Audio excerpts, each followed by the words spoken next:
1000 nanometre के अंदर ही रहेगा। जितने ऑर्गेनिक सब्सटेंस हैं लायोफिलिक हैं वो मैक्रोमोलिकुलर बनाएंगे। एसोसिएटेड कोलाइड के बारे में कहा गया कि कुछ सब्सटेंस ऐसे होते हैं कि जो लो कंसंट्रेशन पर इलेक्ट्रोलाइट होते हैं लेकिन हायर कंसंट्रेशन पर वो एग्रीगेट होकर मिसल्स बनाते हैं, उसी को हम कहते हैं एसोसिएटेड कोलाइड। तो एसोसिएटेड कोलाइड हर कंसंट्रेशन पर नहीं बन सकता, एक पार्टिकुलर कंसंट्रेशन पर बनता है, इसको CMC कहते हैं। उसी तरह जिस कंसंट्रेशन पर कोलाइडियल सॉल्यूशन एसोसिएटेड कोलाइड या मिसल्स बनता है उसको क्राफ्ट टेम्परेचर कहते हैं। बताइए कहीं तक पढ़ाया था, हाँ या ना? Yes sir. Yes sir. Yes sir. Good. Yes sir. चुप रहे, आवाज खराब है, यस सर करता रहता है। चलिए भाई अच्छी बात है। अल्हम्दुलिल्लाह। अब आइए कि अब हम टॉपिक जो पढ़ेंगे मेथड ऑफ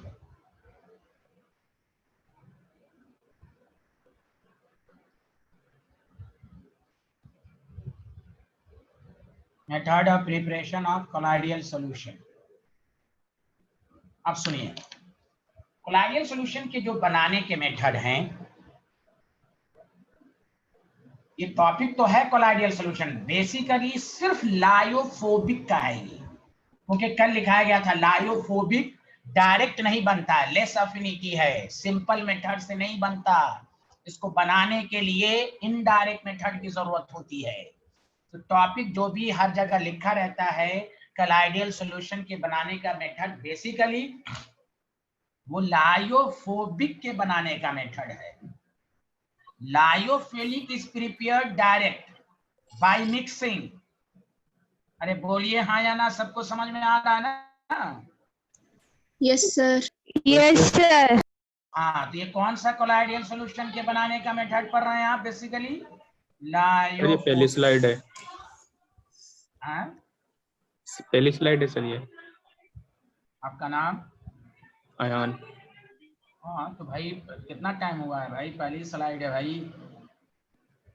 ये अल्लाह, के बीच बीच में बोलने लगते हो यार तुम लोग। यहाँ देखें,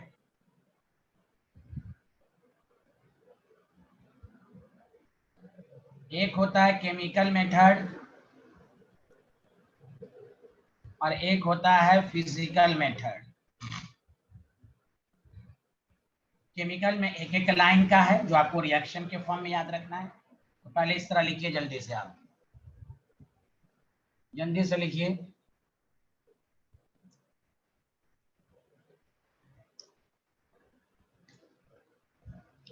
इल्मा सुहैल कल आप आई थी? नहीं सर। क्यों नहीं आई थी आप?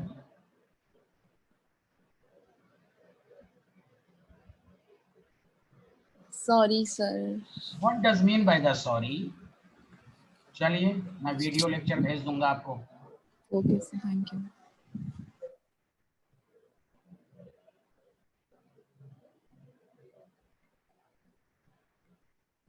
चलिए यहाँ तक चलिए, आप बैठी रहिए, सर आपको आएगा, ये चैप्टर आसान है। चलिए यहाँ देखें, वो कोलाइडियल सॉल्यूशन में हम लायोफोबिक कोलाइड, लायोफोबिक का मतलब जिसमें डीपी और डीएम के बीच में, डीपी का मतलब डिस्पर्स फेज जिसको हम सॉल्यूट पार्टिकल की तरह बिहेव्स करें, डीएम का मतलब डिस्पर्जन मीडियम जिसको हम सॉल्वेंट की तरह बिहेव्स करें। तो अब आइए टॉपिक डालिए केमिकल मेथड। क्या आपको मालूम है कि लेस एफिनिटी है, इसीलिए डायरेक्ट मेथड से ये नहीं बनता, इसमें इनडायरेक्ट मेथड का इस्तेमाल होता है। इसीलिए आपको यहाँ केमिकल और फिजिकल मेथड के जरिए, पहला है डबल डिकम्पोजिशन।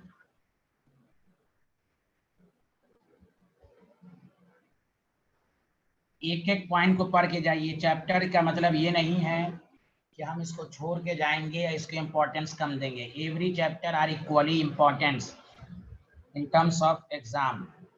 याद रखिए आप। तो नीचे उसके आगे लिखिए the colloidal solution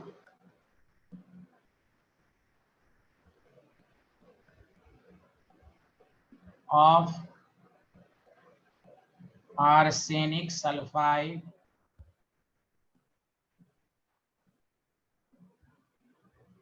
is prepared. देखिए आर्सेनिक सल्फाइड क्या है, इनऑर्गेनिक सब्सटेंस है, और इनऑर्गेनिक सब्सटेंस कौन होता है, कल पढ़ाया था लायोफोबिक, और याद है ना सबको, इनऑर्गेनिक इनऑर्गेनिक, अरे बोलो। Yes sir. Prepared by the reaction of arsenic oxide with the solution of, बस सिंपल एक एक रिएक्शन याद रखना है बस। तो आपको ऑब्जेक्टिव में देगा ना कि विच डबल डिकम्पोजिशन से कौन सा कोलाइड बनता है, 4 ऑप्शन दे देगा। स्टूडेंट क्या समझता है, हाँ ऊपर ऊपर पढ़ लेता है, और इसी को ऑब्जेक्टिव में दे देता है तो हाथ थरथराने लगता है उनका, और समझते हैं आसान है। इसलिए एक एक चीज को पढ़िए। इसमें आर्सेनिक सल्फाइड के कोलाइड बनेंगे, एक दफा पढ़िएगा सब याद हो जाएगा। इसलिए इस चैप्टर के एंड में हम पहले क्वेश्चंस कराएंगे, फिर हम इनऑर्गेनिक कराएंगे। इसका 30-40 क्वेश्चन हम कराएंगे आपको क्लास के अंदर, कि ये चैप्टर पूरी तरह मजबूत हो जाए, कि आप जब इसको रिवीजन करें, हर चैप्टर को टारगेट करो कि हम इतनी दफा पढ़ लें अभी से, ये नहीं कि एग्जाम आएगा तो हम पढ़ेंगे। इतनी दफा पढ़ लो कि हर चैप्टर में 1 घंटा से ज्यादा टाइम ना लगे रिवीजन करने में, क्योंकि स्टूडेंट बाद में यही कहता है हम रिवाइज नहीं कर पाए। अब तो 30% सिलेबस रिड्यूस कर गया ना, फिर भी देखोगे कुछ स्टूडेंट का बहाना आएगा फाइनल में, अरे पेपर लेंदी था ये हो गया। 50% भी सिलेबस कर जाएगा ना तो कुछ स्टूडेंट को बहाना रहेगा। इसलिए हर चैप्टर को पढ़िए और अभी से तैयारी करना शुरू कीजिए, ये नहीं कि हम जनवरी में ही पढ़ेंगे। लॉकडाउन का फायदा उठाइए, जब तक है घर पर पढ़िए, क्योंकि आने जाने का टाइम तो बच रहा है कम से कम। लिख लिया आप लोगों ने? Yes sir. Yes sir. मेरा काम है समझाना, बाकी आपकी मर्जी है। यहाँ देखें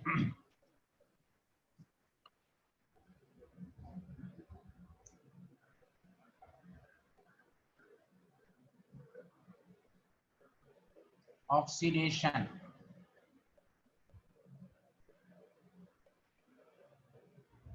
देखिए एकदम जल्दी जल्दी लिखिए, इसमें ज्यादा कुछ समझाना ही नहीं है। The colloidal solution of sulphur, sulphur salt जिसको कहते हैं, सल्फर, देख लीजिए यही सब लाइन इंपॉर्टेंट है ऑब्जेक्टिव के लिए, कि कौन सा कोलाइडियल सॉल्यूशन ऑक्सीडेशन मेथड से बनेगा। Sulphur is prepared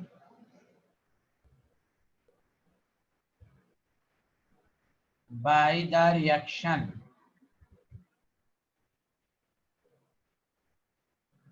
of SO2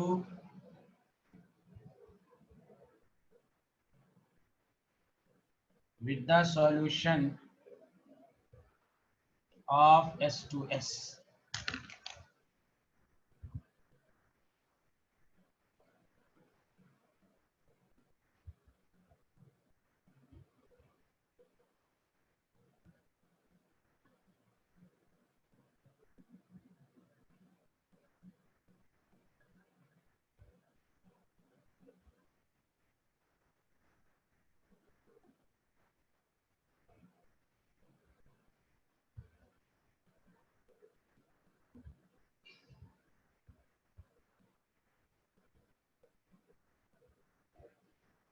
हाँ बोलिए, लिख लिया आप लोगों ने?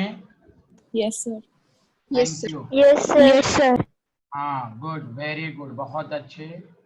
अब आइए तीसरा टाइप जो है, ऑक्सीडेशन जब हो गया, तीसरा टाइप क्या होगा, रिडक्शन भी से बनता है, रिडक्शन। हमें इस पॉइंट पर जोर देना है, सल्फर, और इन तरह की बातों को लिख लिख कर प्रैक्टिस कीजिए, अपने से सोचिए। मेथड ऑफ प्रिपरेशन, नाम अपने से लिखिए। जो स्टूडेंट कहते हैं हमको याद, पढ़ते हैं भूल जाते हैं, रफ पेपर इस्तेमाल कीजिए, मेथड एक दफा पढ़ लीजिए और सोचिए कि कोलाइडियल सॉल्यूशन के बनाने का मेथड कौन कौन सा है। ये नहीं समझे इस चैप्टर को बाद में पढ़ लेंगे, नहीं। कोई चैप्टर को अगर आप नहीं पहले से पढ़ के रखिएगा, बाद में यही सब चैप्टर बाद में टाइम लेगा, यही सब चैप्टर आपका ज्यादा टाइम लेगा। इसलिए सब कुछ चैप्टर को अभी से पढ़ के तैयार कीजिए। The colloidal solution,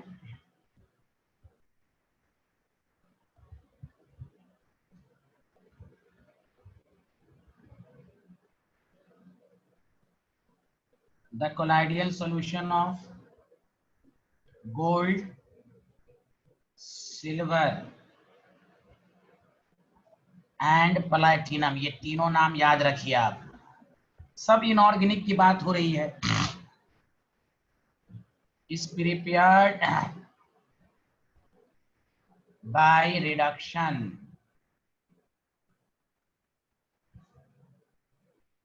reduction of its salt, salt का मतलब सिल्वर के salt, with suitable reducing agent, with suitable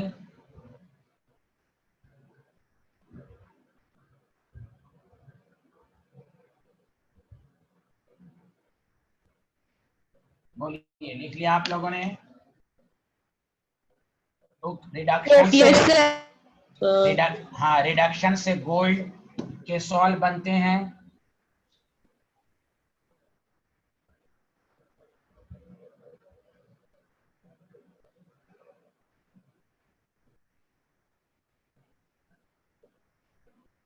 लिख लिया? Yes sir, yes sir, yes sir. Very good. तो कोई क्या रिडक्शन से किसके कोलाइडल सॉल्यूशन बनते हैं? कौन कौन बताइए? Gold silver gold silver platinum, gold silver.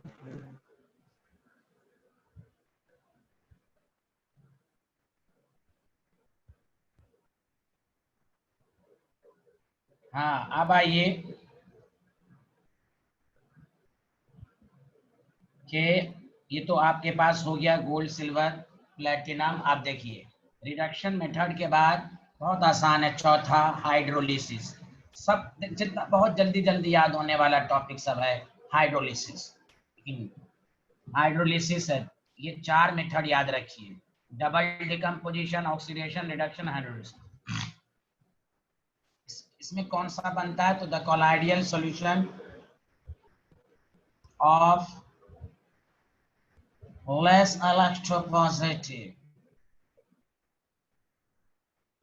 electropositive metal, more positive metal कौन कौन होता है? अल्कली, लीना, वो जो आपको पता लेके बारात खाना मजे से आया, मंजन जो लास्ट में आता है ना, वो लेस इलेक्ट्रोपॉजिटिव सब होता है। Such as iron.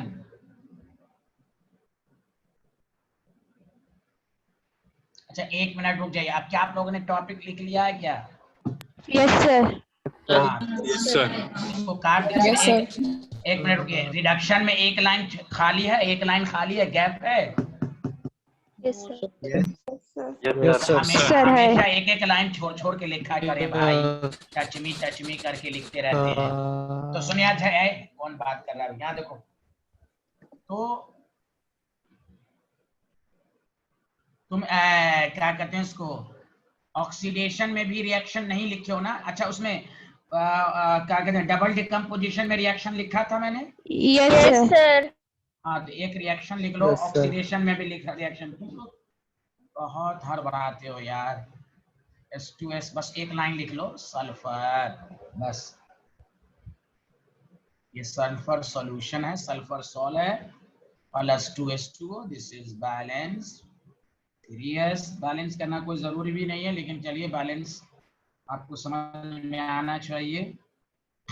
चलिए आगे बढ़ें। ये एक रिएक्शन ऑक्सीडेशन में लिख लिया। रिडक्शन का देखो, ये लिख लिया आप लोगों ने स्टूडेंट?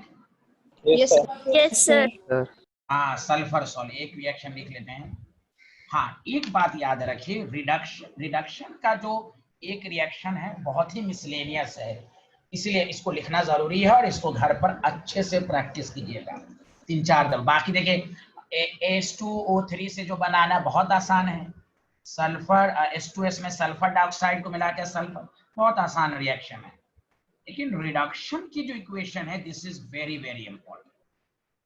और ये नहीं कहना कि अरे ये क्या देगा, नहीं, आपको हो सकता है कैसे क्वेश्चन दे वो मैं बता रहा हूँ। दिस इज कॉल्ड, मैंने कहा रिडक्शन सिल्वर गोल्ड प्लैटिनम के सॉल्ट, ये गोल्ड के सॉल्ट हुआ विद सुटेबल रिडक्सिंग एजेंट, जानते इसका नाम मेथेनल, ऑर्गेनिक आ गया इसमें, देखिए मेथेनल रिड्यूसिंग एजेंट है यहाँ पर प्लस वाटर। तो AuCl2 AU में होगा, ये देमसेल्फ कार्बोक्सिलिक एसिड में रिड्यूस हो जाएगा, ऑक्सीडाइज हो जाएगा प्लस HCl। जब तक आप प्रैक्टिस नहीं करेंगे आपको समझ में नहीं आएगा, इसलिए 2AU OU gold salt, 3SHO 3 में कार्बोक्सिलिक एसिड, 3H2O 6HCl। तो इसका घर पे प्रैक्टिस करना है कि गोल्ड के सॉल्ट को मेथेनल रिड्यूसिंग एजेंट है वाटर के साथ। तो पहले इस तरह याद रखो, AU में कन्वर्ट होगा, ये खुद से ऑक्सीडाइज होगा, और ऑर्गेनिक में पढ़िएगा भी अल्डिहाइड का, अगर ऑर्गेनिक पढ़े रहते तो उसको याद करना आसान था। अल्डिहाइड का ऑक्सीडेशन कार्बोक्सिलिक ग्रुप देता है HCHO H2, बाकी आप समझ जाएंगे H2O से HCl बनेगा। बोलो आया, याद रख हो जाएगा, बोलो हाँ या ना। Yes sir. Yes sir. हो सकता है ये पूरा रिएक्टेंट लिख दे, कहेगा बताओ प्रोडक्ट क्या है, तो जमीन तारे पर है, तारे जमीन पर है। स्टूडेंट सोचता है कि क्या पूछेगा इसमें। आपको एक एक चीज पढ़ के जानी है, अच्छे से पढ़ के जाना है कि बाद में अफसोस ना हो ये सिलेबस में था हम पढ़ के नहीं गए। इसलिए इस सब क्वेश्चन पर खास ध्यान देना है, रिएक्शन को लिख लिख कर प्रैक्टिस करना है। तो लिख लिया आप लोगों ने रिएक्शन? तो चौथा मेथड था हाइड्रोलिसिस। इसमें लिखिए the colloidal solution of less electropositive. आप लोग नोट्स अच्छे से बनाते हैं, एकदम साफ सुथरा बनाते हैं, हाँ या ना? Yes sir. हाँ, उसको पढ़िए, उसको पढ़ के बाद क्वेश्चन कीजिएगा, सारा सॉल्व हो जाएगा आपसे। एक तो मैं रिवीजन करा ही रहा हूँ, और एक अलग से जब पूरी फिजिकल खत्म होगी ना, ये खत्म ही होने वाली है, एक और रिवीजन क्लास में रात में रखूंगा, हफ्ते में एक दिन 1.5 घंटा, शुरू से फिर रिवाइज करवाऊंगा मैं सॉल्यूशन। इस तरह दोबारा उसकी कॉपी दोबारा अलग से बनाएंगे आप, कि इनऑर्गेनिक भी चलेगा, पीछे से रिवीजन भी चलता रहेगा। संडे को तो रिवीजन होगा, संडे को तो 3-3, 4-4 क्वेश्चन का आपका रिवीजन चलता रहेगा। अरे बोलिए हाँ या ना, रिवीजन से फायदा नहीं हो रहा है क्या आप लोगों को? सर हो रहा है। रेशम तलवार को शायद नहीं हो रहा, वो समझ रही है नहीं हो रहा है। रेशम तलवार नहीं सर, हो रहा है। हाँ, फायदा हो रहा है ना, वेरी गुड। हाँ जी। हाँ वेरी गुड। और एक हाँ बहुत अच्छा। एक कोई भी किसी वक्त भी आपको कहे कि भाई इसका आंसर दो, तो चैप्टर तैयार रहना चाहिए, क्योंकि स्टूडेंट की सबसे बड़ी प्रॉब्लम यही है कि भाई हम पढ़ नहीं पाए, रिवाइज नहीं कर पाए, ये सब। मेरा काम है मेहनत करना, बाकी आप भी मेहनत कीजिए। स्टूडेंट टीचर का vector sign same, resultant high, आप भी अच्छा होगा। मेन टारगेट करना है टेंशन फ्री पढ़ाई। एग्जाम में जब आए तो टेंशन ना हो, अरे क्या से पढ़ें, एकदम नींद है, ये है, अब्बा अम्मा कह रहे हैं बेटा बेटा ये खा लो, इतने दिनों से पढ़ रही हो, ये वो। एग्जाम के टाइम पे हम चाहे एकदम फ्री कूल माइंड, खुशी खुशी एग्जाम दें, अच्छे से दें। तो मैं जो इसलिए हर क्लास में समझाता रहता हूँ, कम से कम बैच में 10 बच्चा भी समझ लेगा तो वो अच्छा करेगा। मेरा टारगेट तो यही है। बाकी जो ना पढ़े वो जाने। अब पढ़ने का मतलब यही है कि विदाउट टेंशन पर डे पढ़िए। जो आप लास्ट टाइम में मेहनत करते हैं उसका 10% हर दिन पढ़िए, तो आप बहुत जबरदस्त रिजल्ट देंगे। लिख लिया सारे लोग, हाँ या ना बताइए? Yes sir. Yes sir. बहुत अच्छा। Yes sir. तो ये था केमिकल, देखिए कितना आसान था। तो एक दफा रिवीजन कीजिए। केमिकल मेथड में पहला आया आपको डबल डिकम्पोजिशन। डबल डिकम्पोजिशन में हम आर्सेनिक सल्फाइड बनाएंगे। दूसरा आया ऑक्सीडेशन। ऑक्सीडेशन में हम सल्फर सॉल्ट बनाते हैं, इस तरह पढ़ना है। तीसरा रिडक्शन में हम सिल्वर गोल्ड प्लैटिनम के कोलाइडियल सॉल्यूशन बनाते हैं, उसके सॉल्ट को सुटेबल रिड्यूसिंग एजेंट के साथ हम रिएक्शन कराते हैं। उसमें जबरदस्त एक रिएक्शन था AuCl3 plus SCHO plus water. तो याद रखने का ट्रिक्स, AuCl3 Au में रिड्यूस होगा, reducing agent then self oxidise हो जाएगा कार्बोक्सिलिक एसिड में, H2O है और क्लोरीन है तो HCl बनेगा। इस तरह रिलेट करके पढ़िए, बगैर समझे कि पढ़िएगा तो हो सकता है भूल जाए। हाइड्रोलिसिस में लेस इलेक्ट्रोपॉजिटिव एलिमेंट जैसे आयरन और एल्युमिनियम के कोलाइडियल सॉल्यूशन बनेंगे। रिएक्शन तो आपको आसान है। अब आइए फिजिकल मेथड की तरफ, टॉपिक डालिए फिजिकल मेथड।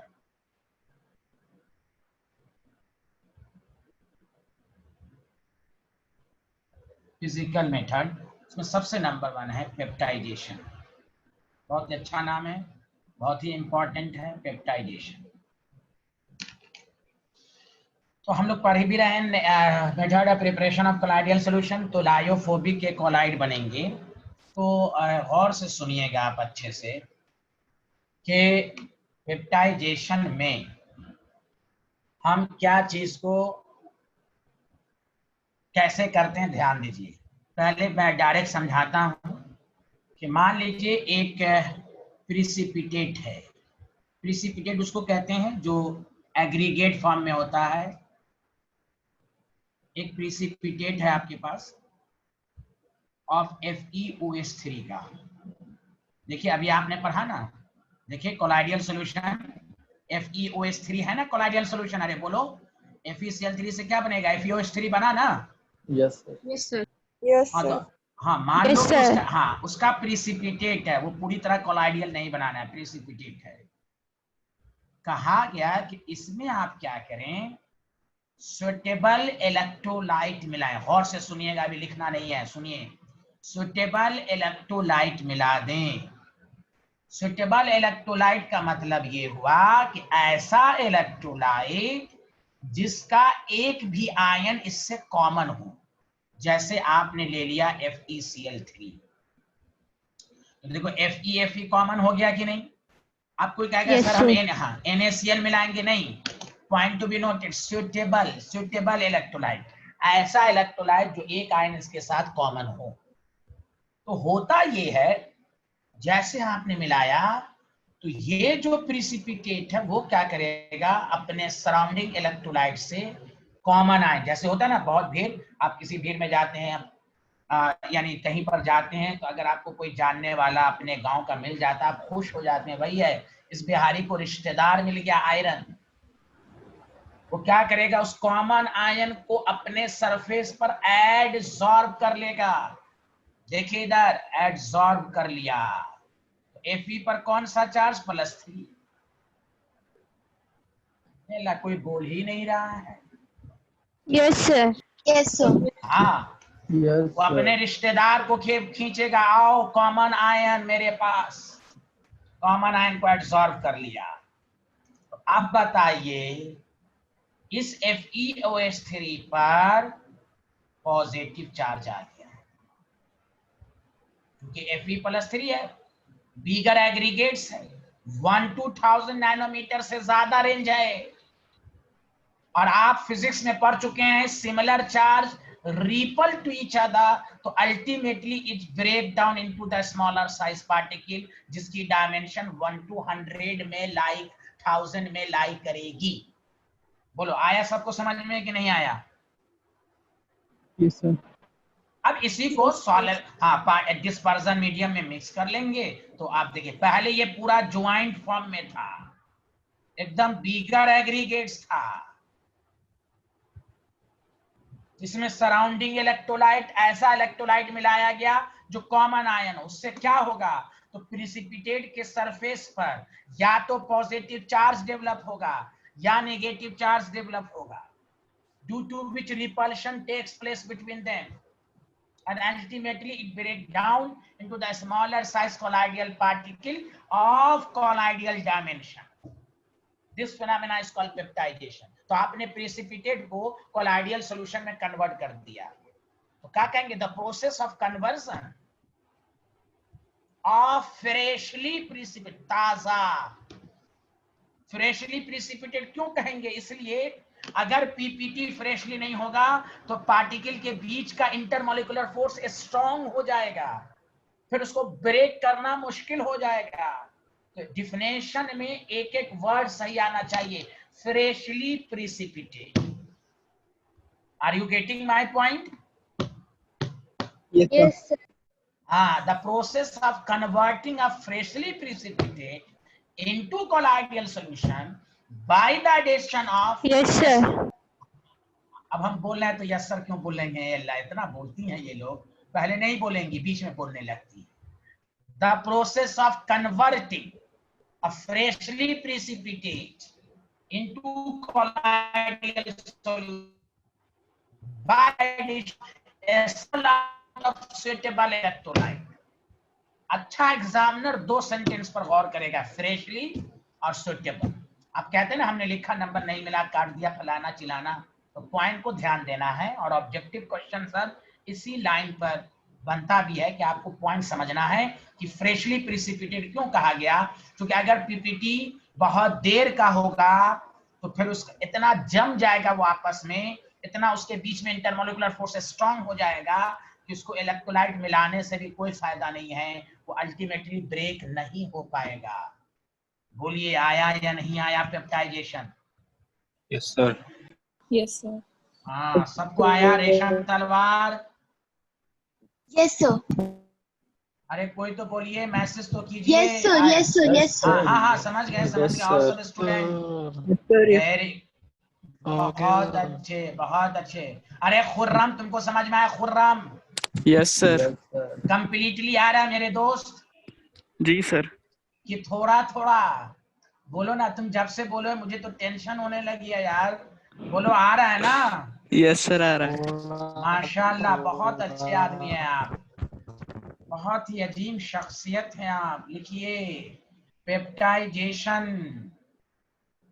और फिर दोबारा भी समझा देंगे एक एक ना। The process of converting of freshly precipitate। अच्छा, ये सब जो मैं लिख रहा हूँ दिख रहा है ना साफ साफ? Yes, sir. Yes. Yes, sir. हाँ, Sir, एक दिख रहा स्टूडेंट है, को नहीं, हाँ thank you. एक को नहीं दिख रहा होगा जिसका नाम जेड से है, जो चिल्लाता है बहुत। जी, हाँ, मैं नाम नहीं बोल सकता, जेड से बहुत जिशान नाम है इसमें। जेड से जिशान है, जेड से जेबा कौसर है, जेड से और सब नाम सब है, बहुत सारे, lot of name, you know. नाम नहीं बोलता हूँ, मैं इशारा करता हूँ ना एनडीटीवी की तरह।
बोलिए, लिख लिया? Yes, sir. Good. Yes, sir.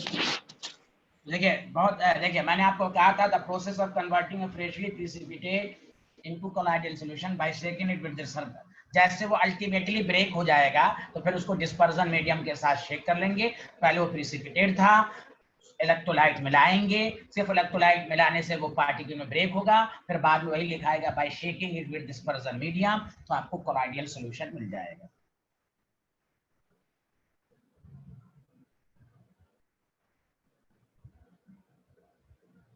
आपसे हो सकता है पूछ दे कॉज ऑफ पेप्टाइजेशन।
ये लिख लीजिए, पहले ये स्लाइड लिख लिया।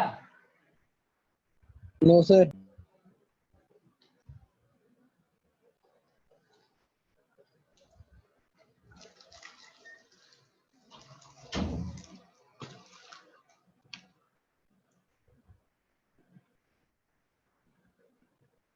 हो गया सर।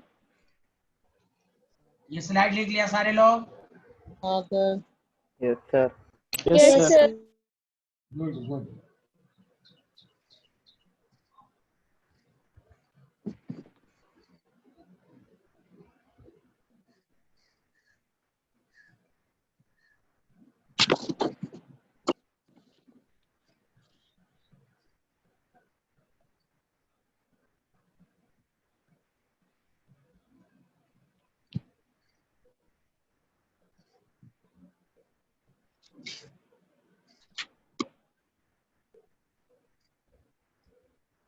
Done, sir.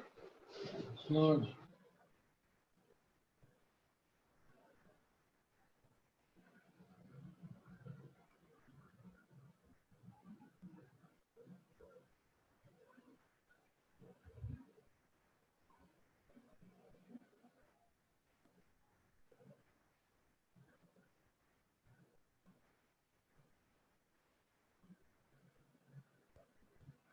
लिख लिया? Yes, sir. Yes, sir. Yes sir. Yes sir. Good. अब सुनिए, तो हाँ, इसको आप डायग्राम बना लीजिए कि मान लीजिए ये आपका एग्रीगेट्स है, सब पार्टिकल ज्वाइंट है, इसको लिख दीजिए फ्रेशली ईपीटी। इसमें आपने FeCl3 मिलाया तो एक आपके पास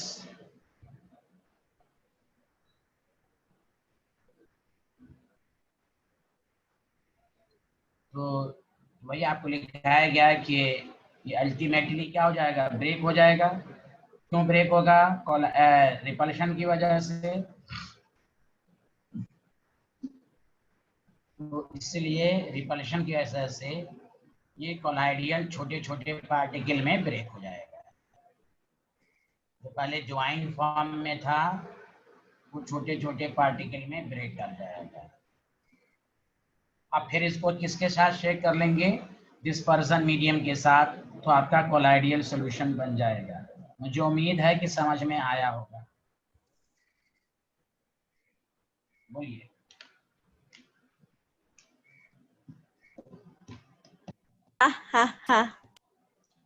कौन हाँ हाँ कर रहा है भाई? देख रहे हैं ये कौन किया यार? देखो तो नाम लिख कर आ गया होगा ग्रीन से, देखो तो। मैं रिमूव कर देता हूँ उसे। जल्दी बताओ यार कौन लड़की थी, नाम बताएं जल्दी से, अपना नाम चैट बॉक्स में लिख दें, मैं कुछ नहीं करूंगा। जल्दी कौन हाँ हाँ हाँ किया था भाई? लिख लिया सारे लोग? बताएं। Yes, sir. Yes, sir. तो फिजिकल मेथड में पहला था पेप्टाइजेशन, Yes. दूसरा था ब्रीडिक्स आर्क मेथड। एकदम सब इंपॉर्टेंट सब है, एक एक लाइन का क्वेश्चन पूरा आपसे पूछेगा नहीं। ब्रीडिक्स आर्क मेथड कैसे करते हैं वो मैं आपको लिखवाऊंगा। पहले 2 पॉइंट लिखिए इसमें। This method is used for the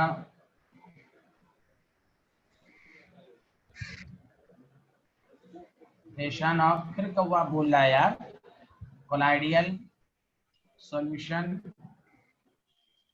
इसमें भी याद रखो gold, platinum and silver.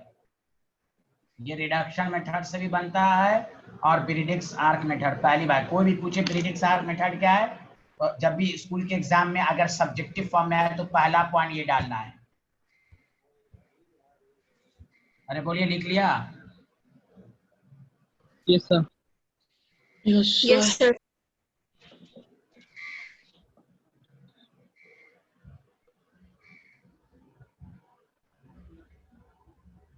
Second point पहले लिख लीजिए, मैं उसको डायग्राम से समझा दूंगा आपको। एंड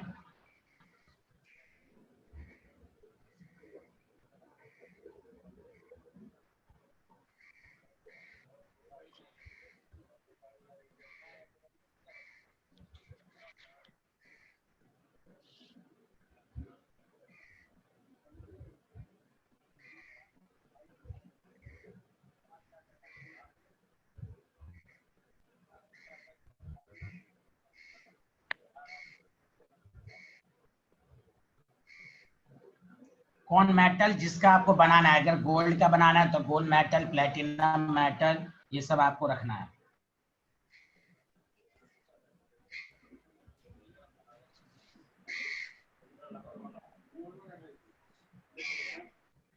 अरे यार कौवा बहुत बोल रहा है यार। हाँ सर। चलो ये स्लाइड लिखो सारे लोग पहले।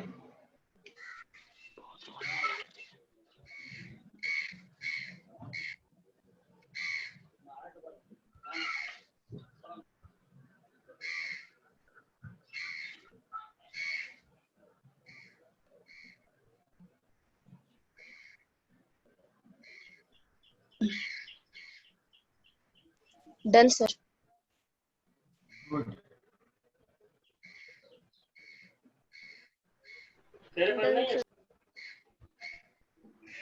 Done, sir. अरे जिसके यहाँ हंगामा हो रहा है कौवे की, वो म्यूट कर लो ना, कोई जरूरी नहीं है। जब कोई क्वेश्चन पूछना होगा तो अनम्यूट कर लेना, जब तक म्यूट कर लो।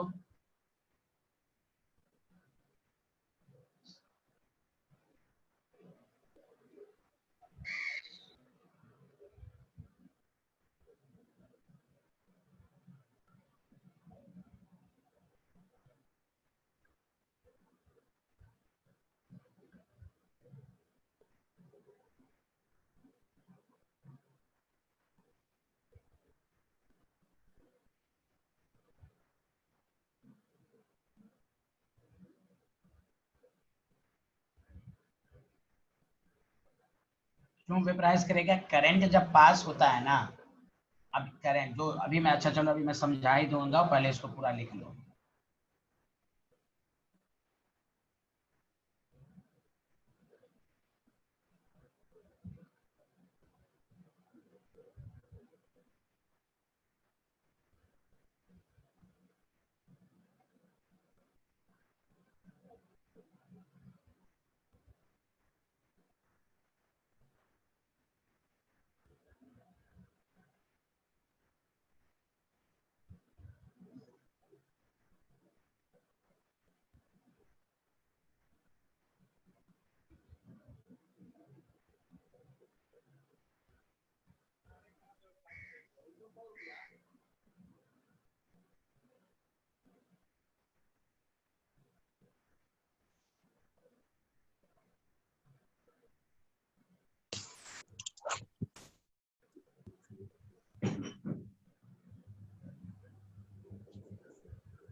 चलो ये पहले बना लिए, मैं समझाता हूँ आपको अच्छे से। लिख लीजिए पहले।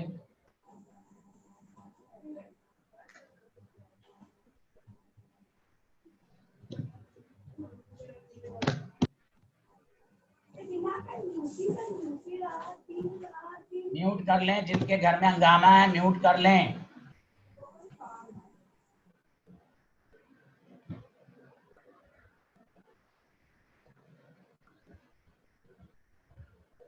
लिख लिया यहाँ तक? बताइए। Yes sir. Yes sir. हाँ देखो, इसको इस तरह समझो, तुम देखे होगे कि वेल्डिंग करते हुए, तुम रोड पर देखे होगे, जो वेल्डिंग करते देखे हो ना, जब दो को टच कराते हैं तो चिंगारी उड़ती है, छोटे छोटे पार्टिकल निकलते हैं। बोलो हाँ या ना? Yes sir. Yes sir. Yes sir. हाँ, वही तो इसलिए कहा गया इलेक्ट्रिक आर्क। तुम इनऑर्गेनिक में पढ़ोगे, और ये डी ब्लॉक का क्वेश्चन भी है, सिल्वर प्लैटिनम गोल्ड, इसकी मेल्टिंग और बॉइलिंग पॉइंट बहुत कम होती है। ये जो करंट, जो दुकान में जो करंट इस्तेमाल करते हैं वो लो करंट होता है। अगर हम दूसरा मेटल लेंगे तो वो उसको वेपोराइज नहीं कर पाएगा। करंट, हीट, करंट आपको मालूम है, फिजिक्स में पढ़ा होगा, heating effect of current. Current से क्या होता है? हीट होता है। हीट से क्या होता है? मेटल मेल्ट होगा।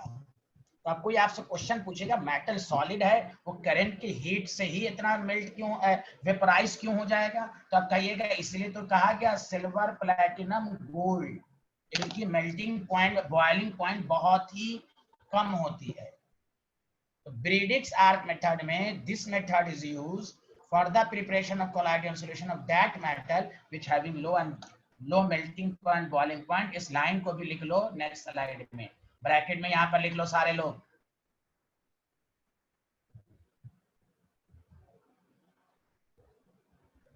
क्योंकि ऑब्जेक्टिव में दे देगा क्वेश्चन। बताओ, लिख लिया सिल्वर गोल्ड प्लैटिनम के आगे ब्रैकेट में लिख लिए, जिसका मेल्टिंग पॉइंट लो और बॉइलिंग पॉइंट भी कम हो। लिख लिए?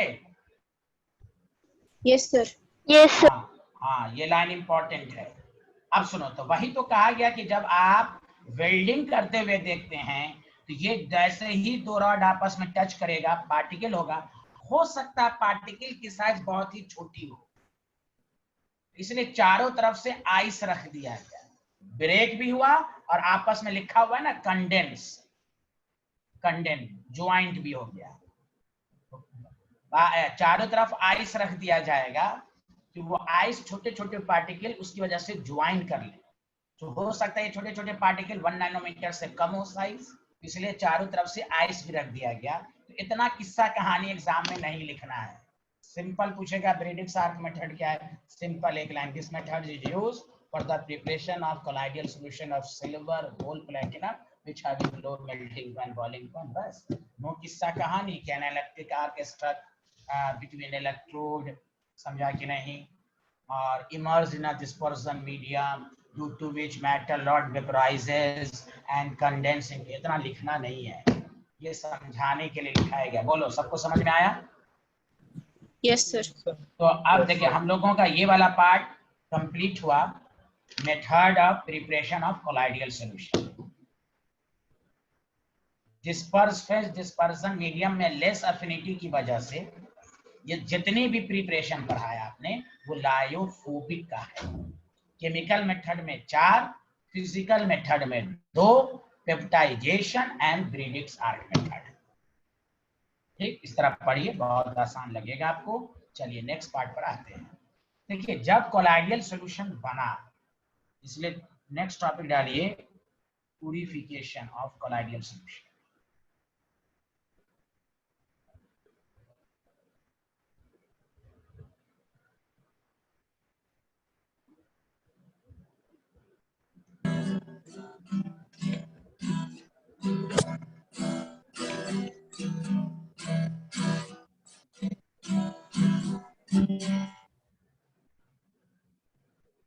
Who is this?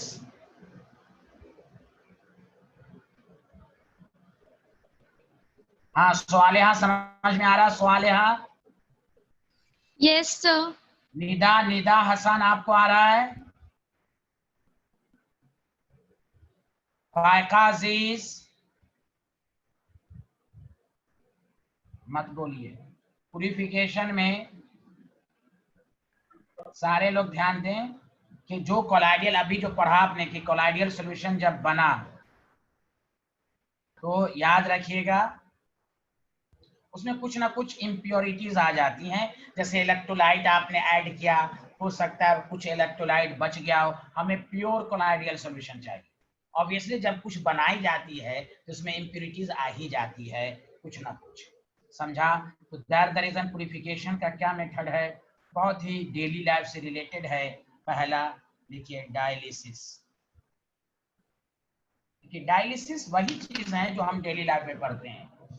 कोई ऐसा पेशेंट जिसका किडनी खराब हो जाता है, ब्लड में जो इम्प्यूरिटीज आता है तो डायलिसिस के जरिए रिमूव किया जाता है। हाँ या ना, जल्दी बोलिए। Yes, sir. Yes, sir. Yes, वही sir. चीज Yes, यहाँ, sir. वही चीज यहाँ पर है कि कोलाइडियल, अब उसका एक प्रिंसिपल है। क्या प्रिंसिपल है वो हम आपको बताएंगे। सिंपल डायलिसिस का मतलब ये समझिए कि the process of removing impurities from the dispersion medium. जो इम्प्यूरिटीज है उसको हम प्योर कोलाइडियल सॉल्यूशन, मकसद होता है प्योर कोलाइडियल सॉल्यूशन। ऑब्वियसली जब डायरेक्ट मेथड होता है, जब फैक्ट्री में कोई चीज बनती है तो पहले उस फॉर्म में, प्योर फॉर्म में नहीं बनती, उसको बाद में हम प्योर करते हैं। तो भाई इम्प्यूरिटीज सबको हटाने के लिए आपको कहा गया कि भाई प्यूरिफिकेशन के लिए डायलिसिस। चलिए लिखना शुरू कीजिए।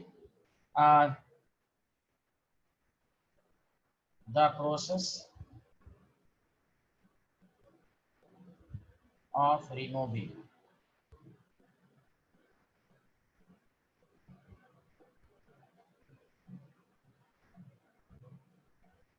dissolved impurities, या आप सब्सटेंस भी बोल सकते हैं, dissolve substance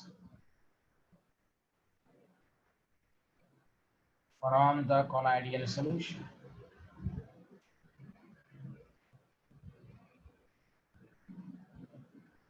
by the means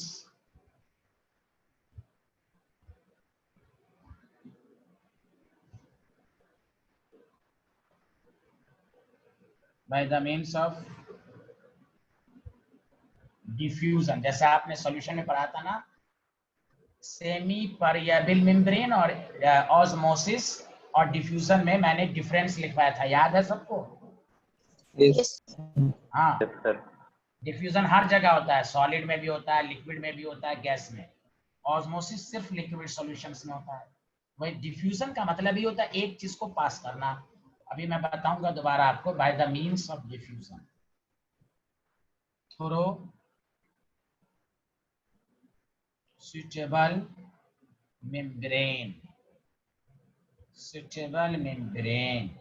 अब मैं आपको और अच्छे से बताइए तो आपको देखिए डायलिसिस की लैंग्वेज मीनिंग क्या है ये आपको भी मालूम है, लेकिन एग्जाम में अगर आपको यही पूछ देगा तो आपको एक दफा पढ़े रहिएगा तो सेंटेंस आप लिख सकते हैं। ऐसे कोई बोलेगा तो आपको मालूम है डायलिसिस का मतलब इम्प्योरिटी, तो the process of removing dissolve impurities from the colloidal solution by the means of diffusion through suitable membrane is called dialysis. लिख लिया सारे लोग? Yes, Yes, sir. sir. Yes, sir.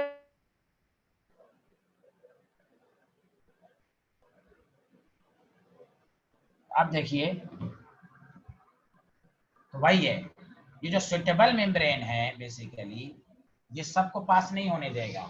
मान लीजिए आप ऐसे समझिए ये पूरा कोलाइडियल सॉल्यूशन है और इसके नीचे आप मेम्ब्रेन रख दिया, छोटा सा होल कर दिया, जब ये पास होगा ये क्या करेगा, इम्प्यूरिटीज को पास नहीं होने, इम्प्यूरिटीज इस पर रह जाएगा, बाकी छन के नीचे आ जाएगा।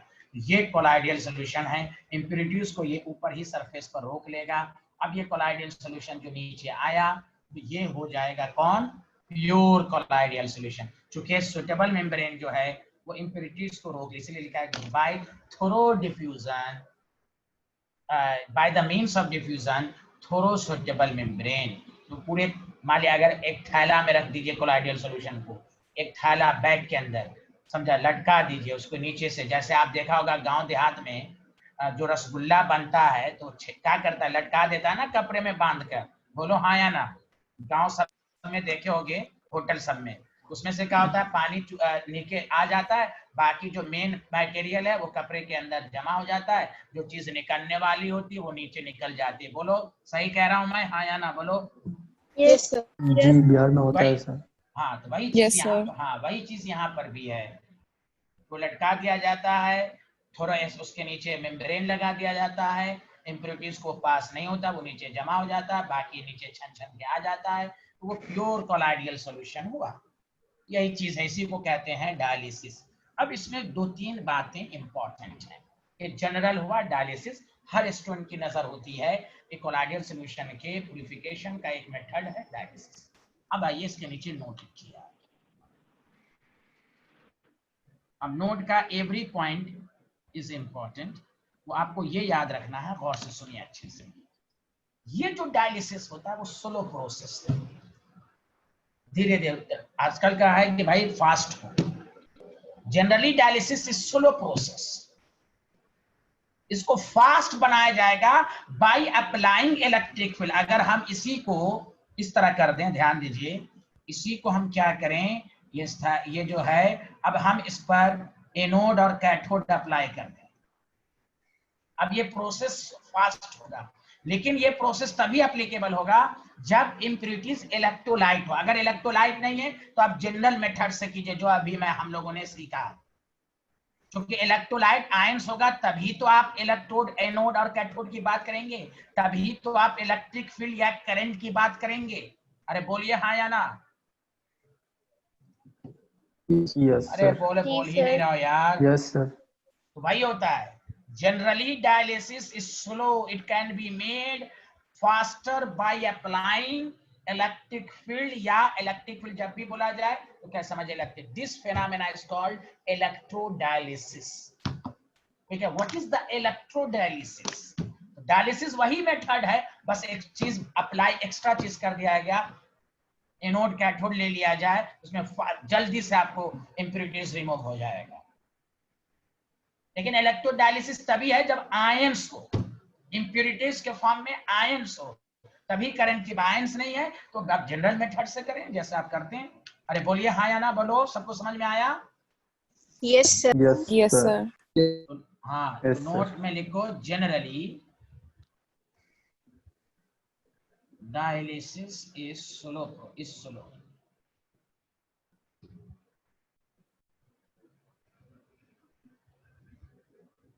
it can be made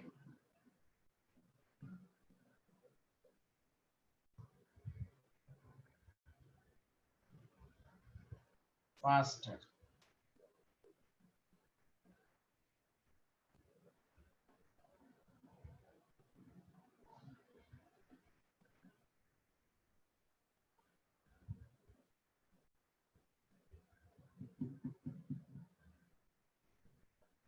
electric field या कहीं पर आप इलेक्ट्रिक करंट भी लिख सकते हैं।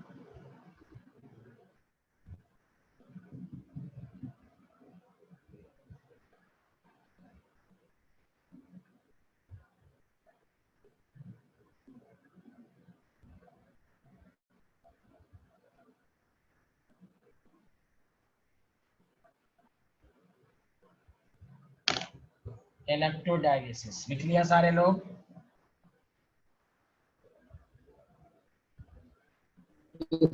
हाँ, एक लाइन छोड़ के उसके नीचे एक स्टार पॉइंट डाल लीजिए। इट अकर्स, इलेक्ट्रोडायलिसिस तभी आकर होगा, इट अकर्स इफ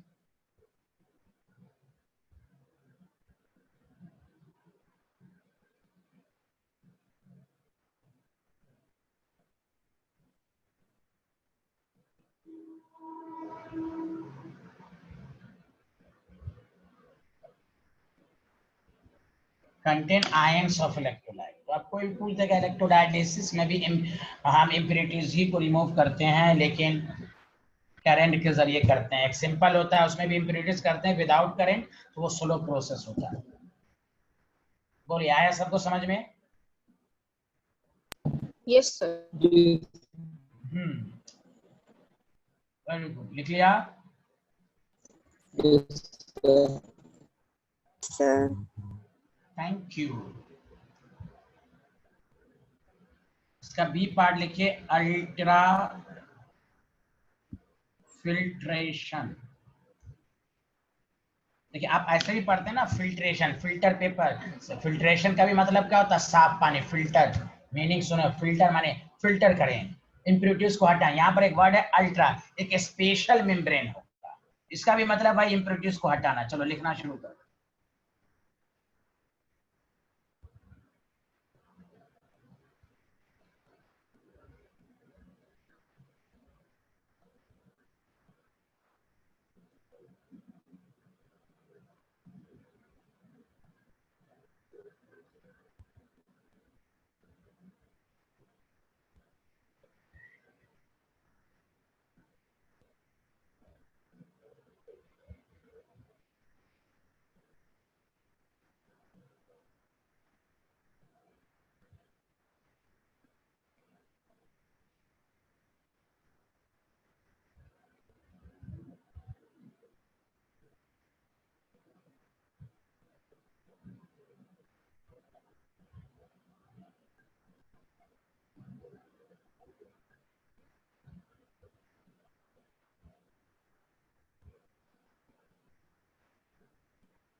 लिख लिया? बोलिए।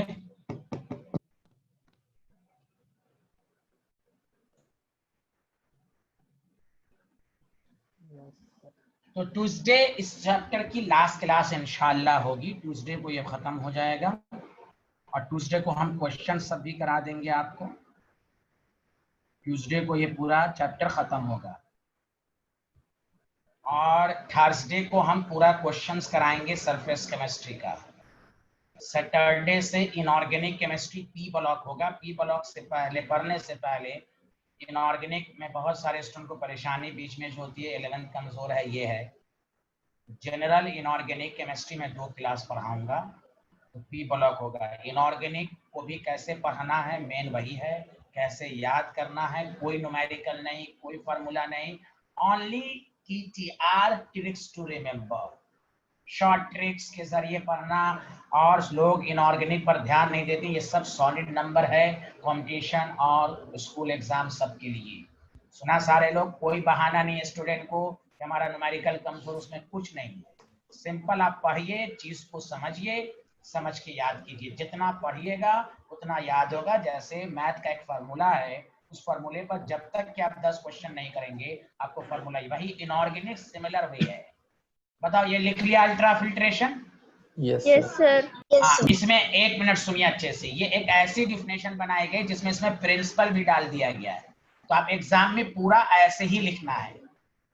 The process of separating the colloidal particle from the solvent and soluble solute through a special prepared filter. ठीक, वो फिल्टर क्या करेगा, तो आगे लिख दिया गया ना विच इज परमिसिबल, वो सबको पास होने देगा कोलाइडियल पार्टिकल। तो कोलाइडियल पार्टिकल फिल्टर पर जमा हो गया, बाकी इम्प्यूरिटीज निकल गया, तो फिर उस कोलाइडियल पार्टिकल को हम डिस्पर्जन मीडियम के साथ शेक करके बना लेंगे। बोलिए आया सबको समझ में?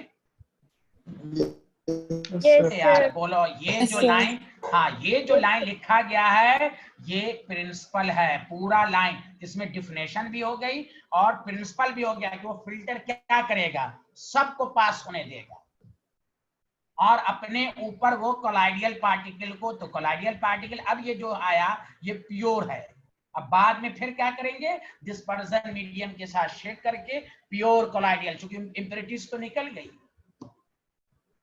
बोलिए हाँ या ना,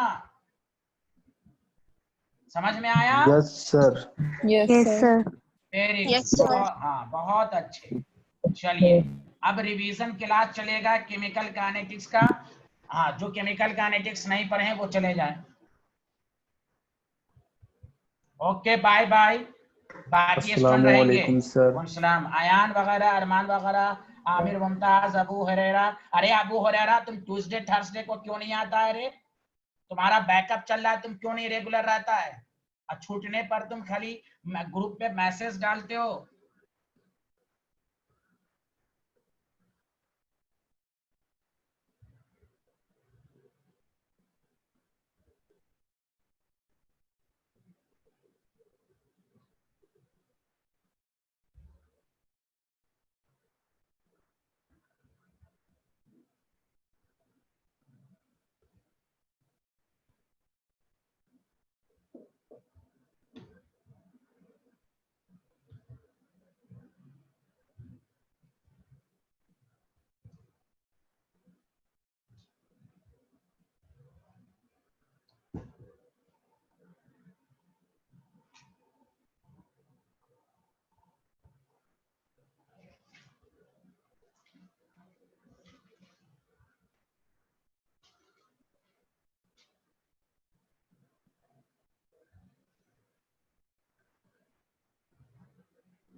हाँ चलिए,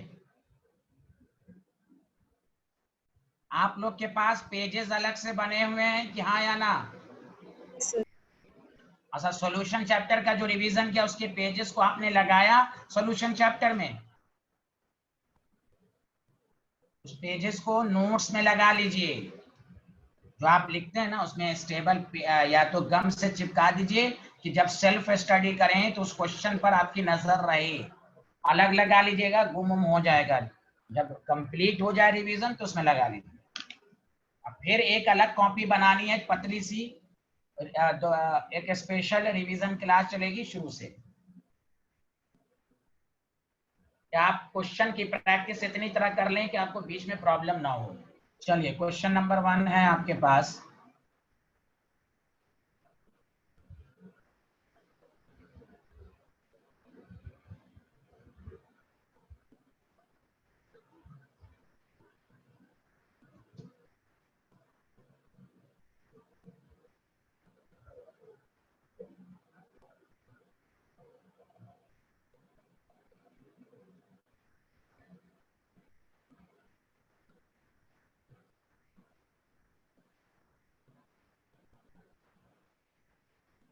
कंसंट्रेशन ऑफ रिएक्टेंट आपको दिया हुआ है।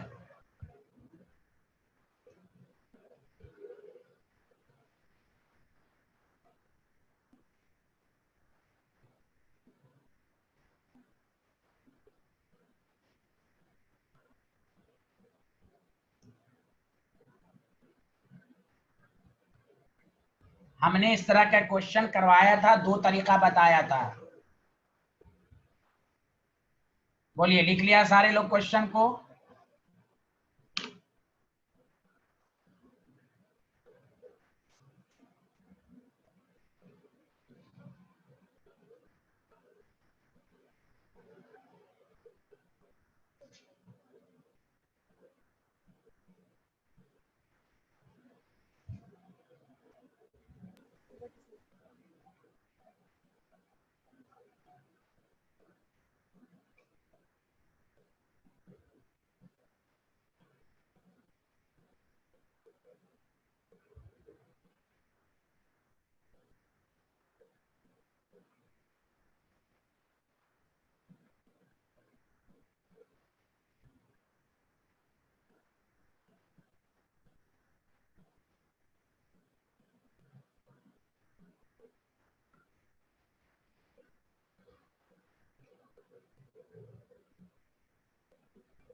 हाँ बोलो यार, क्या हुआ आंसर?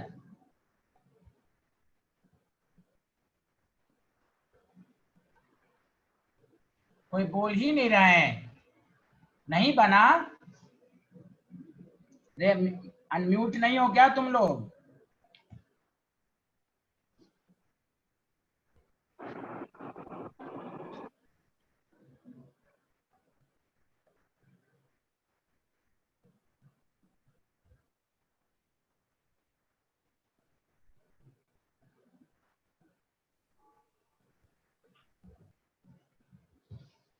किसी से नहीं बन रहा, ये अल्लाह।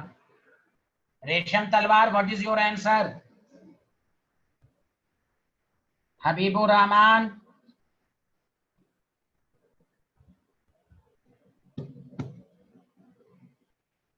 मोहम्मद जैद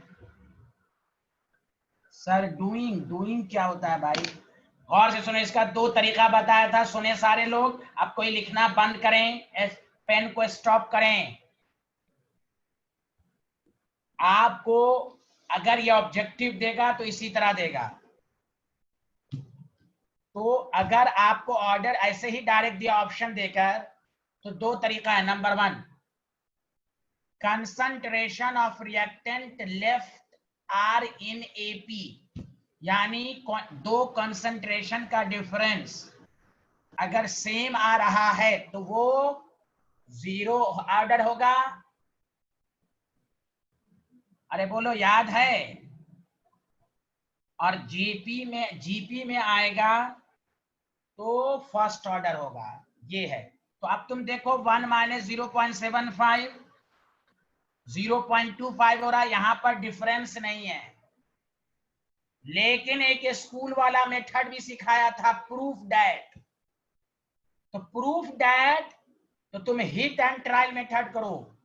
पहले तुम 0 ऑर्डर का फॉर्मूला लगाओ, और अगर K1 K2 सेम आ जाए, देखो हम 0 ऑर्डर का फॉर्मूला लगाते हैं। चूंकि यहाँ पर शॉर्ट ट्रिक से आंसर नहीं आ रहा है, डिफरेंस सेम नहीं है और रेशियो भी सेम नहीं है, दो का रेशियो अलग अलग आ रहा है। तो ना इसमें शॉर्टकट 0 ऑर्डर वाला लग रहा है, ना शॉर्टकट फर्स्ट ऑर्डर वाला लग रहा है। इसीलिए हमेशा हर मेथड जानना चाहिए। तो अब स्कूल मेथड वाला प्रूफ करें कि A0 कितना 1 आफ्टर सम टाइम 0.75 टाइम 0.05, तो आपके पास आ गया 5। K2 अगेन A0, ये फॉर्मूला किसका? 0 ऑर्डर का। देखते हैं, A0 1, A0 उसके बाद 0.4, 0 से 0.12, 0.12, 0.6 बाई 0.12, 5। इसका मतलब हुआ कि K1 K2 बराबर, it is 0 order of reaction. Zero order का फॉर्मूला, अगर यहाँ पर बराबर नहीं होता तो फिर हम फर्स्ट ऑर्डर का फॉर्मूला इस्तेमाल करते। बताओ बताया था या नहीं, हाँ या ना? हाँ, स्कूल के एग्जाम में क्वेश्चन देगा तो वो ऑर्डर नहीं, वो प्रूफ कहेगा, proof that it follows zero order. तो जब प्रूफ करेगा तो आपको आसान है, माइंड नहीं लगाना है जीरो ऑर्डर का। लेकिन जब कुछ नहीं लिखा रहे, फाइंड द ऑर्डर, तो दो तरीका, शॉर्टकट, शॉर्टकट से ना बने, अगर शॉर्टकट वाले के अंदर आ रहा है तो ठीक, अदरवाइज आप लॉन्ग में इस तरह करें। बोलो, आया सबको समझ में? Yes, sir. So the answer is B. अरे बोलिए, आया सबको? अरे कौन है, कौन चिल्ला रहा है भाई?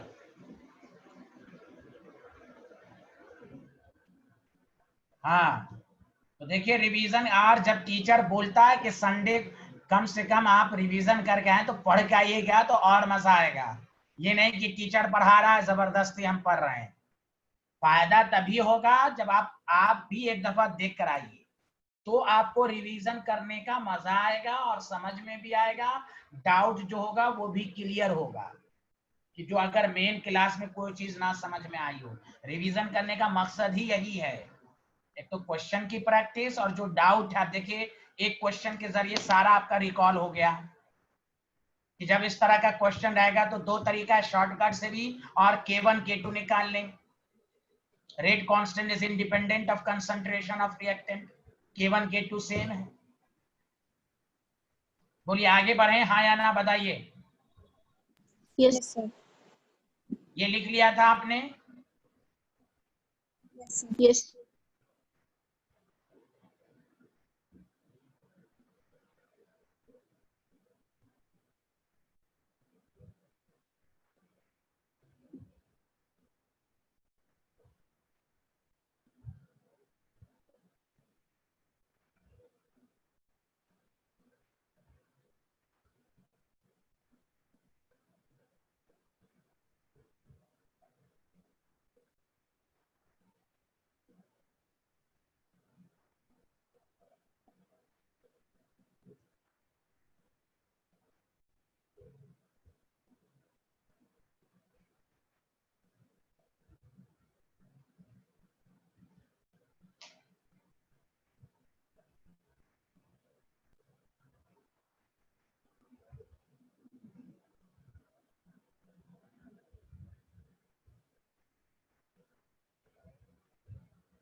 इसका आंसर सारे लोग दें। आमिर मुमताज, तुम पूरा नहीं पढ़े हो। आमिर मुमताज, अगर तुम रहना चाहो रह लो, पूरा नहीं पढ़े हो तुम।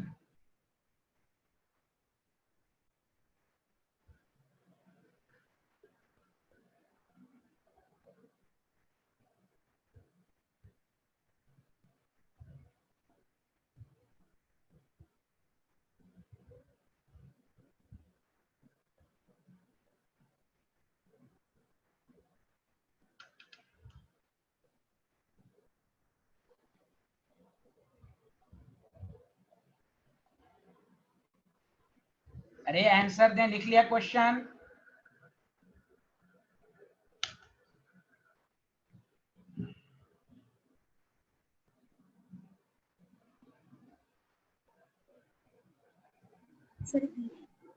हाँ बोलिए। हैं? क्या बोल रहे हैं भाई? चैट बॉक्स में तो लिख दें।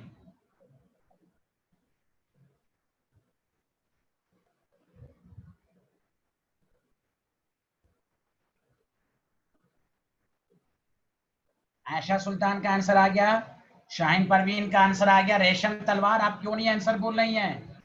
फाकाज, हबीबुर रहमान, जोया परवीन, मोहम्मद जैद, नाइला, शाहीन परवीन, खुशी, क्या हुआ भाई? जल्दी आंसर, इसमें क्या है जल्दी बताएं।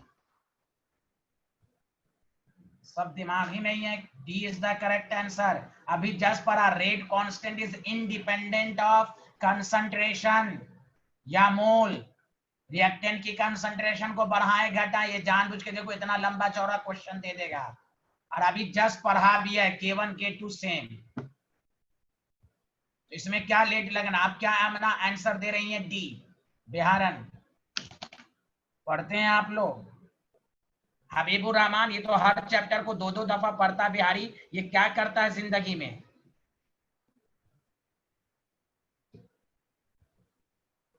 सबसे आसान क्वेश्चन था। रेट कौन, देखो क्वेश्चन में कैसे दे देगा, कंसंट्रेशन, ये सब इतना कुछ लिख करके, और जस्ट अभी पढ़ा भी।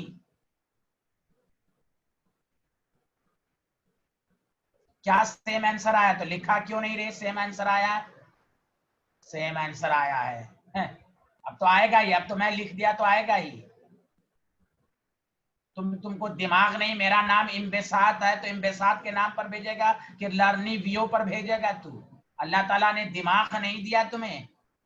मेरा नाम इम्बेसात है तो इम्बेसात पर ना भेजेगा रे गुंडा। इतना दिनों से पढ़ रहा है, तुमको अकल नहीं आई है? लर्निंग व्यू मैनेजमेंट के पास होता है, वो डील करता है।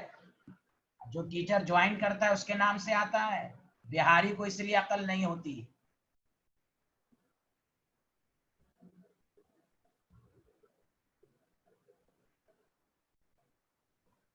रेशम तलवार, सुन रही है मेरी बातें आप? यस सर, यस आपने सर। क्यों नहीं आंसर दिया इतना आसान? तो मुझे कंफ्यूजन हो गई थी। why this is the confusion? Previous question proof किया गया, थ्योरी में लिखा दिया गया हाँ कैरेक्टरिस्टिक्स जी। ऑफ रेट कौन। हाँ जी, क्या होता है? पढ़ा करें, जब टीचर बोल दिया पढ़ के आने तब रिवीजन का फायदा होगा, अदरवाइज कुछ नहीं फायदा होगा। क्वेश्चन लिख रहे हैं, टीचर बोल रहा है, सब लोग सुन रहे हैं, बस कि भाई टीचर करा रहा है, जबरदस्ती कर रहे हैं। कुछ स्टूडेंट इसी तरह करते हैं। हफ्ते में 1-2 दिन पढ़ के आना है भाई। केमिकल काइनेटिक्स एक दफा नोट्स को पढ़ लिया अच्छे से तो फायदा होगा रिवीजन का, अदरवाइज कुछ होगा नहीं। ये जो हबीबुर रहमान है, रिवीजन क्लास होगी उसके नाम से बहुत खुश होगा। थैंक यू सर, बहुत बहुत थैंक यू। और अपने पढ़ के तो आएंगे नहीं।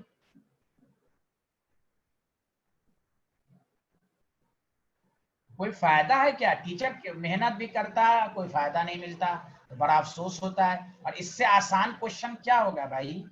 जो क्वेश्चन के अभी प्रीवियस क्वेश्चन इसी पर कराया गया है, rate constant is independent of concentration.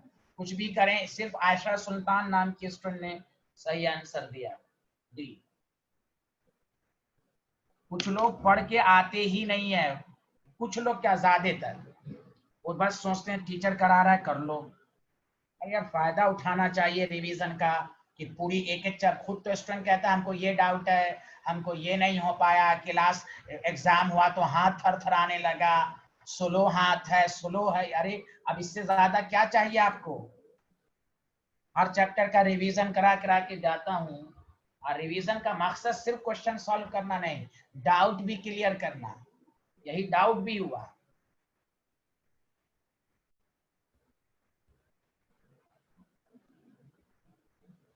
देखिए ये भी बहुत अच्छा क्वेश्चन है। ये फर्स्ट ऑर्डर ऑफ रिएक्शन खुद कह रहा है, समझ रहे हैं आप?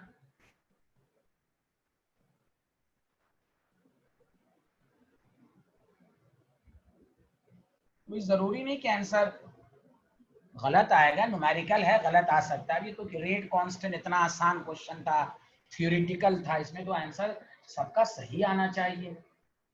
हम ये नहीं करें कि गलत नहीं होगा, मैं हर क्वेश्चन पर बोलता भी नहीं हूँ।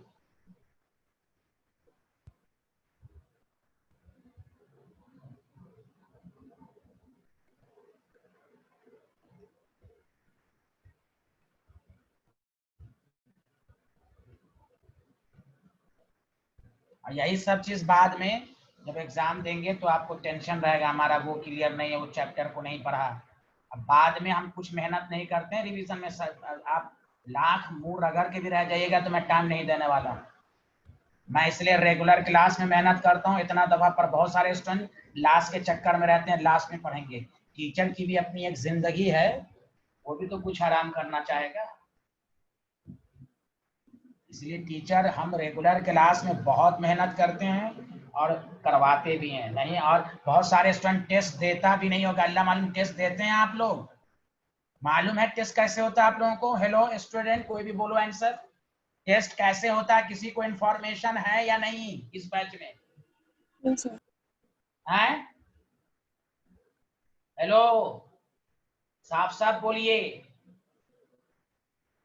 कोई बोल ही नहीं रहा। हबीबुर रहमान, मोहम्मद साहब, जल्दी बोलो, टेस्ट का मालूम है? टेस्ट कब होता है?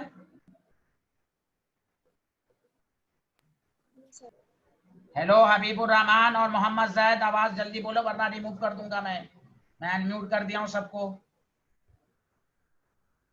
टेस्ट कब होता है, किसी को मालूम है इंफॉर्मेशन? पता नहीं सर। तुमको कैसे पता होगा? तुमको तो चिल्लाने में ट्यूसडेज को।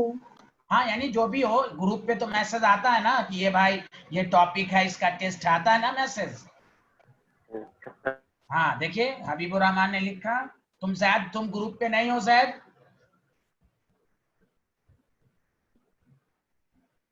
तो सारे स्टूडेंट ग्रुप पे जो नहीं है वो ग्रुप पे ज्वाइन करें और टेस्ट की तैयारी करें। जैसे वहां लिखा है उसमें निष्कर्ष सर के नाम से आता है, तो तुम नंबर तो निकाल ही सकते हो ना ग्रुप में, निष्कर्ष सर का नंबर, उनसे बात करो। जो टेस्ट नहीं देंगे, गार्जियन के पास रिपोर्ट जाती है तो कहते हैं मालूम नहीं है। जब टेस्ट नहीं दोगे तो तुम्हारा तैयार, एक तो यहाँ रिवीजन हो रहा है और टेस्ट नहीं दोगे तो क्या पता चलेगा भाई।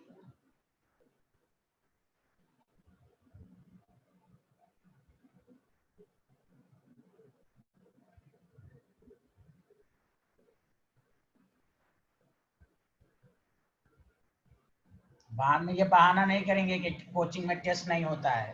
टेस्ट शुरू से हो रहा है, एकदम पहला नागा टेस्ट हो रहा है हर ट्यूसडे, या जो भी हो, हफ्ते में एक टेस्ट हो रहा है, हर हफ्ते वीक में। और मैसेज आता है उसमें कि कौन सा टॉपिक का होगा, पढ़ लिया करें।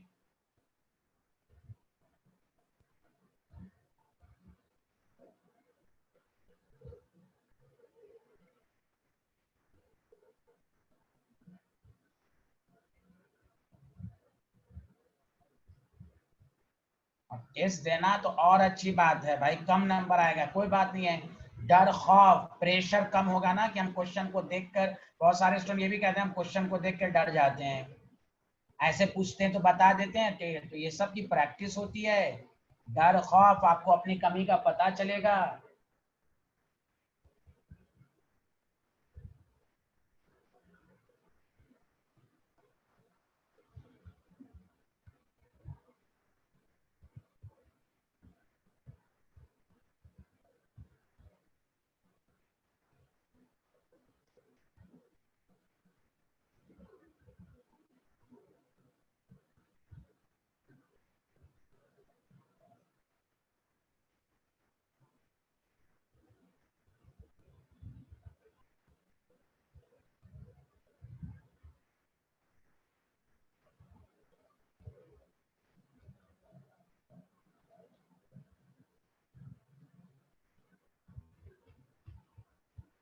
ये क्वेश्चन लिख लिया आप लोगों ने? क्वेश्चन लिख लीजिए। आपको rate of formation of O2 बताना है।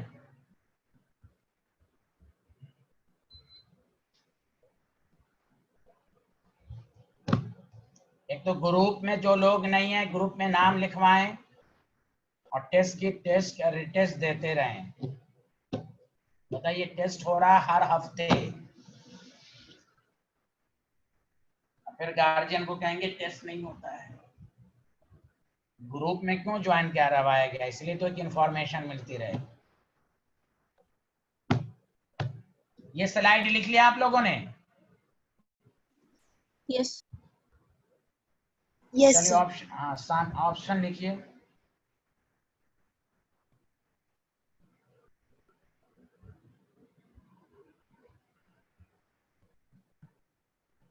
चलिए मैं खुद बताता हूँ, सारे लोग ध्यान दीजिए। ऑप्शन लिख लिए जल्दी से।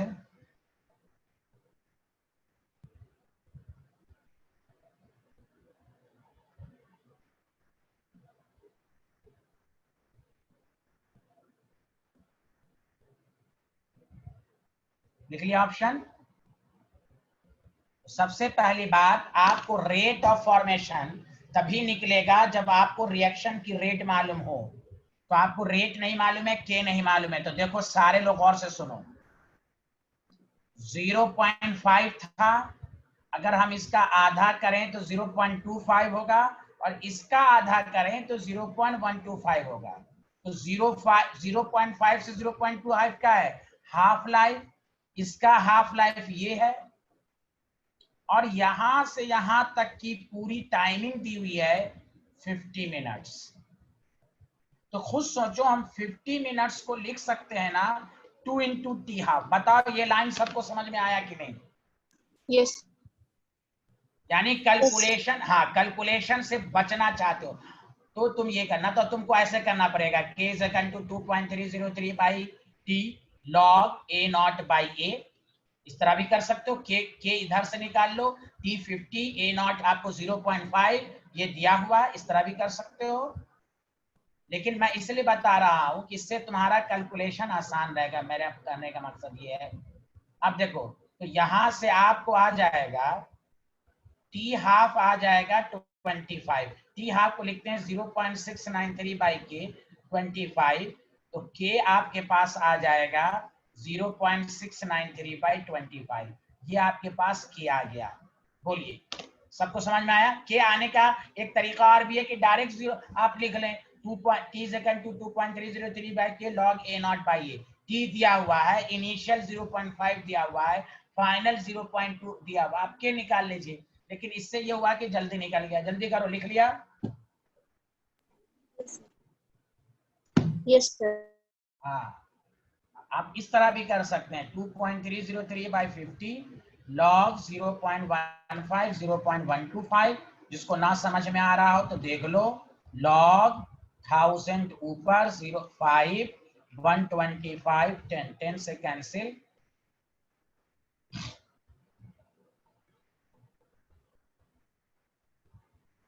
लॉग 4। तो इसमें आपके पास 2.30350 और लॉग 4 को 2 log 2 लिख सकते हैं, 2 से 25 और log 2 2.303 0.693। देखो भाई आंसर आ रहा है कि नहीं?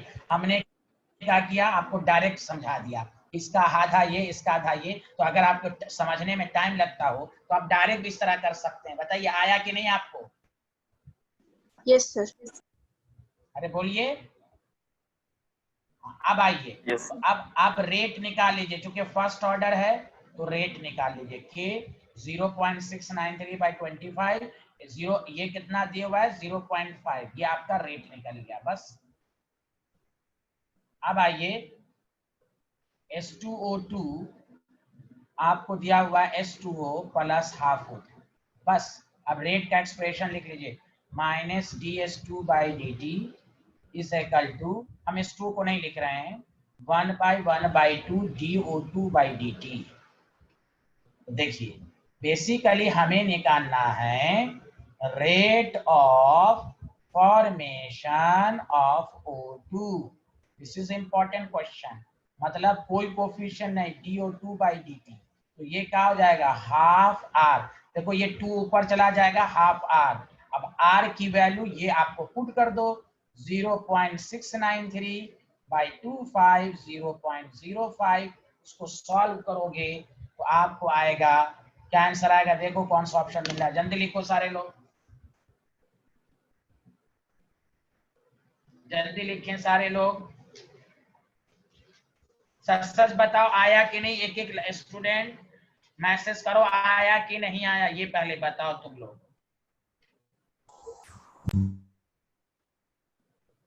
देखो हम एक लाइन बढ़ा देते हैं, minus DS2O2 by dt is equal to 2 ऊपर चला गया DO2 बाई dt। तो DO2 by dt half R हो जाएगा ना। देखो क्वेश्चन से कंसेप्ट, हाँ कंसेप्ट क्लियर होता है, रिवीजन होता है। के मालूम नहीं था, के निकाल लीजिए। के निकालने के दो तरीके हैं, डायरेक्ट फॉर्मूले से निकाल लो या टी हाफ करके निकाल लो।